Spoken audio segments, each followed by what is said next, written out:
तो आज की इस कहानी में आप देखने वाले हैं दो ऐसी लड़कियों को जिनके साथ बार बार गलत काम किया जाता है, और न केवल एक बल्कि बहुत सारे लोग उन्हें बांध करके उनके साथ गलत काम करते हैं।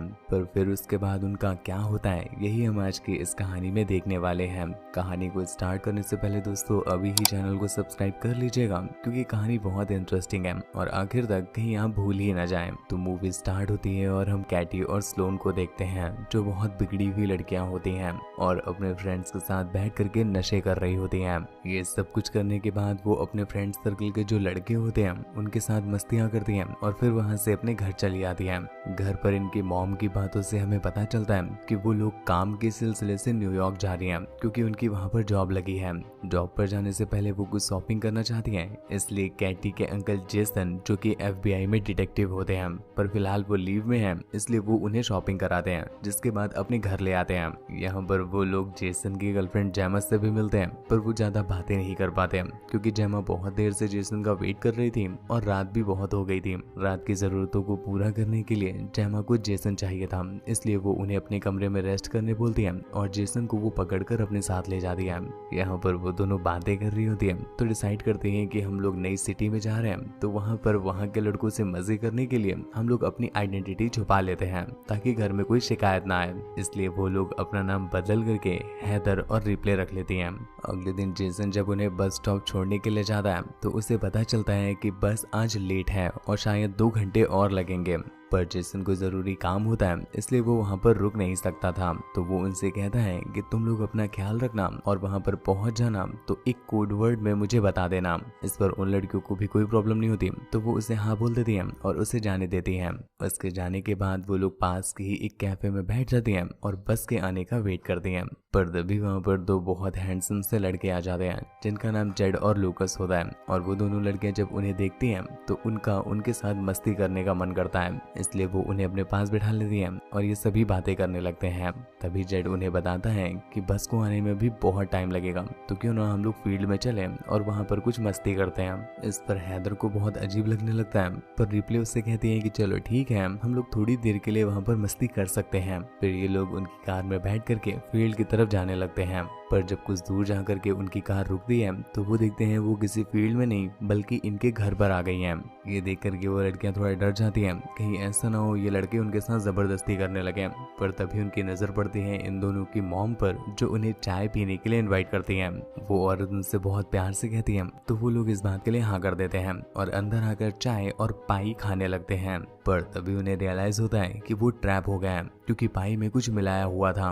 वो दोनों इतना घबरा जाती हैं कि तुरंत ही वहां से भागने लगती हैं, पर अनफॉर्चुनेटली ज्यादा दूर तक नहीं भाग पाती और पाई के असर की वजह से वो बेहोश हो जाती हैं। जिसके बाद वो दोनों बंदे उन्हें घर पर वापस ले आते हैं। जब उन दोनों की आंख खुलती है तो वो देखते हैं कि वो घने जंगलों में एक ऐसी जगह है जहाँ पर दूर दूर तक कोई भी नहीं है और उन्हें कंटेनर से बांध कर रखा गया है। वो चीखने चिल्लाने की बहुत कोशिश करती है, पर कोई भी उनकी आवाज नहीं सुनता। तभी वहाँ पर जेड आता है, जो उनसे कहता है कि चीखने चिल्लाने की कोई जरूरत नहीं है, अभी जो हम लोग करने वाले हैं उससे तो तुम वैसे भी बहुत चीखोगी। इसके बाद उनका बॉस बोरिस वहाँ पर आता है, जो उन्हें बताता है कि इन लड़कियों का नाम हैदर और रिप्ले नहीं है, इन्होंने तुमसे झूठ बोला है, क्योंकि अभी अभी इनमें से एक लड़की जिसका नाम शायद केटी है, उसके फोन पर किसी जेसन का SMS आया है, जो उनसे पूछ रहा है क्या वो लोग वहाँ पर पहुँच गई हैं। इसका रिप्लाई देते हुए वो भी लिख देता है कि हाँ, पर तभी उसे ध्यान आता है कि इसके ऊपर जितने भी मैसेज किए गए हैं सभी पर एप्पल लिखा हुआ था।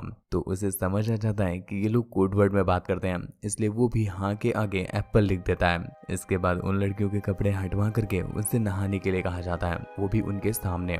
लेकिन इतने में ही वहाँ पर पुलिस आ जाती है। ये देखकर वो दोनों लड़कियां बहुत खुश हो जाती हैं और उस पुलिस ऑफिसर के पीछे छिप जाती हैं। पर तभी हमें पता चलता है कि वो पुलिस ऑफिसर खुद उनसे मिला हुआ है। फिर वो उनमें से एक लड़की को चूज करता है और उसे कंटेनर में अपने साथ ले जाता है। वो उसके सारे कपड़े फाड़ देता है और फिर उसे पूरा नंगा करके वो सारे गंदे काम करवाता है। उसके जाने के बाद वो बेचारी बहुत तड़प रही होती है, पर उसकी कोई नहीं सुनता। दूसरी तरफ हम देख पाते हैं कैटी के अंकल जेसन को उसका मैसेज रिसीव होता है, पर जब वो मैसेज देखते हैं तो वो चिंता में आ जाते हैं और उन्हें समझ में आ जाता है कि वो दोनों लड़कियां खतरे में हैं, क्योंकि इस बार भी मैसेज में एप्पल ही लिख कर आया था, जबकि उन लोगों ने डिसाइड किया था कि वो हर बार अलग अलग फ्रूट के नेम लिख कर भेजेंगे। ये देख करके वो तुरंत ही उनकी हेल्प करने के लिए जाना चाहता था, पर जेमा उसे पकड़ लेती है और उसे अपने साथ जबरदस्ती कमरे में ले जाती है। दूसरी तरफ उनके पास एक और बंदा आता है जो इस बार सिमोन को चुनता है और उसे कंटेनर में ले जाता है। यहाँ पर वो जब उसके कपड़े खोल रहा होता है तो सिमोन उसके साथ कोऑपरेट नहीं करते, जिस पर उसे गुस्सा आ जाता है और वो उसे सिगरेट से जला देता है। इससे बेचारी सिमोन को बहुत दर्द हो रहा था, पर वो उसकी एक नहीं सुनता और जबरदस्ती उसके सारे कपड़े फाड़ कर उसे पलटा देता है और फिर उसके साथ जबरदस्ती करता है। ये बंदा तो और भी ज्यादा कमीना होता है, ये तो रुकता ही नहीं और सिमोन को पकड़ के कई बार उसके साथ करता जाता है। उस बंदे के जाने के बाद सिमोन थोड़ा सा रेस्ट कर ही रही थी कि तभी वहां पर पिग मास्क पहने हुए एक बंदा आता है, जो एक बार फिर से सिमोन को ही चूज कर लेता है और उसे कंटेनर में ले जाता है। और ये बंदा तो बहुत क्रूरल होता है, वो कोई भी ऐसी हद नहीं छोड़ता जो वो सिमोन के ऊपर ना पार करता हो। वो हर तरह से सिमोन को तोड़ कर रख देता है और इन सब के बाद बेचारी सिमोन बहुत दुखी हो जाती है। उधर जेसन जेमा की पूरी प्यास बुझा करके पुलिस स्टेशन में पहुंचता है, जहां पर उसे वही शरीफ मिलता है जिसे हम लोगों ने अभी जंगल में देखा था। वो उन दोनों को कैटी और सिमोन की फोटो दिखा करके उन्हें ढूंढने की रिपोर्ट लिखवा देता है। अब तक शरीफ को पता चल गया था कि ये उन्हीं दोनों लड़कियों की बात कर रहा है, तो वो तुरंत ही जंगल में जा करके उन्हें इन्फॉर्म करता है कि इन दोनों का FBI अंकल इन्हें ढूंढ रहा है। वो FBI में है, वो पाताल से भी इन्हें खोज निकालेगा, पर अगर हम पकड़े गए तो बहुत बुरी तरह से मारे जाएंगे, इसलिए अच्छा यही है कि इन्हें मार करके फेंक दिया जाए। ये सब कुछ वो प्लानिंग कर ही रहे होते हैं कि तभी दूसरी तरफ कैटी ये सुन लेती है। इधर हम जेसन को देखते हैं जो उन लड़कियों को ढूंढते ढूंढते उसी कॉफी शॉप में पहुंच गया था जहां पर ये दोनों बैठी हुई थी। और जब वो उस कॉफी शॉप के ओनर से पूछता है कि वो दोनों लड़कियां कहाँ गई थी, तो वो कॉफी शॉप ओनर उन्हें बता देता है कि वो 2 लड़कों के साथ बैठकर उनकी कार में कहीं निकल गई थी। इधर केटी सिमोन को बताती है कि ये लोग हमें बहुत जल्दी ही मारने वाले हैं, क्योंकि अब इनका मन हमसे भर गया है और हमें मारने के बाद ये और लड़कियां लेकर आएंगे। दरअसल ये लोग बस आपस में एंजॉय करने के लिए ही लड़कियां पकड़ पकड़ कर लाते थे और फिर जब इन लोगों का उनसे मन भर जाता था तो ये उन्हें मार दिया करते थे। कुछ देर के बाद जब सभी लोग वहां से चले जाते हैं और बस एक बंदा उन पर नजर रखने के लिए बचता है, तो केटी उसके पास जाती है और फिर उसकी पैंट खोलकर उसके अंदर हाथ डालने लगती है। उसके हाथों को भी वो अपने ऊपर के कपड़े के अंदर डाल देती है, पर वो बंदा जब ये सब कुछ करने में बिजी हो जाता है तभी केटी उसे जान से ही मार देती है। अब इसके बाद वो दोनों एक दूसरे को आजाद करते हैं और वहां से भाग जाते हैं। कुछ देर के बाद जब शरीफ वहां पर आता है तो वो देखता है एक बंदा यहाँ पर घायल पड़ा है और वो दोनों लड़कियां यहाँ से भाग चुकी हैं। वो जब इन सब चीजों में बिजी हो जाता है तभी पीछे से वो दोनों लड़कियां उसकी कार चुरा कर वहां से भाग जाती हैं। ये देखकर उसे बहुत गुस्सा आता है, पर अब तक वो लोग हाईवे पर आ चुकी थी और तभी उनकी नजर पड़ती है 2 लड़कियों पर जो लिफ्ट मांग रही थी। और ये देख करके उन्हें एक बात समझ में आती है कि उनकी किस्मत अच्छी थी कि वो वहां से निकलकर भाग आई, पर ऐसा हर लड़की के साथ नहीं होता होगा। अगर वो आज यहाँ से निकलकर चली गई और उन्होंने कुछ भी नहीं किया तो बाकी की लड़कियों के साथ भी यही होगा। इसलिए वो तुरंत ही एक स्टोर में जाकर कुछ वेपन्स खरीद लेती हैं। उधर जेसन उनके बारे में पता करते करते एक इंश्योरेंस कंपनी में जाता है, जहाँ पर वो उस गाड़ी का नंबर बताता है जिसमें वो दोनों लड़कियां गई थी, जिस पर जेसन को पता चलता है कि वो गाड़ी किसी बोरिस नाम के बंदे पर रजिस्टर है। इधर बोरिस जब अपने घर में फ्रिज से कुछ खाने का सामान निकाल रहा था तभी उसके पीछे वो दोनों लड़कियां आ जाती हैं, जो उसकी तरफ कील वाली बॉल फेंक कर उसे घायल कर देती हैं। जिसके बाद वो बोरिस को पकड़कर एक टेबल से बांधती हैं और इसके बाद वो एक डंडे में चारों तरफ कील लगाती हैं और उस डंडे को पकड़कर वो बोरिस की पैंट खोल देती हैं और फिर उस पूरे डंडे को वो उनके पीछे घुसा देती हैं, जिससे वो बहुत तड़पने लगता है और कुछ ही देर में तड़प तड़प कर मर जाता है। जिसन बोरिस को ढूंढता ढूंढता उसके घर पर आ गया था, पर उसे घर में कुछ ठीक नहीं लग रहा था, इसलिए वो चुपके से उसके घर में घुसता है। पर यहाँ पर वो देखता है कि बोरिस के तो लग चुके थे और जिस किसी ने भी ये किया था यानी वो दोनों लड़कियां वो दोनों कार को लेकर यहाँ से भाग जाती हैं और पीछे से जेसन उन्हें देख ही नहीं पाता। यहाँ से निकल करके वो दोनों लड़कियां उस पिग मास्क वाले बंदे के पास जाती हैं, क्योंकि अब उन्हें उससे बदला लेना था। इधर जेसन के पास अब कोई लिंक नहीं बचता, तो एक बार फिर से वो पुलिस स्टेशन में पहुंचता है और यहाँ पहुंचकर जब उसकी मुलाकात शेरिफ से होती है तभी वो केटी को फोन करने लगता है, पर उस फोन की रिंग शेरिफ के पास से आने लगी थी, जिस पर जेसन समझ जाता है कि कुछ तो गड़बड़ है। पर तभी पीछे हम देखते हैं कि शेरिफ ने ऑलरेडी उस पर गन पॉइंट कर रखी होती है। दूसरी तरफ वो लड़कियां उस पिग मास्क वाले बंदे को ढूंढते ढूंढते उसके पास पहुंच जाती हैं, जो कि एक चर्च में होता है।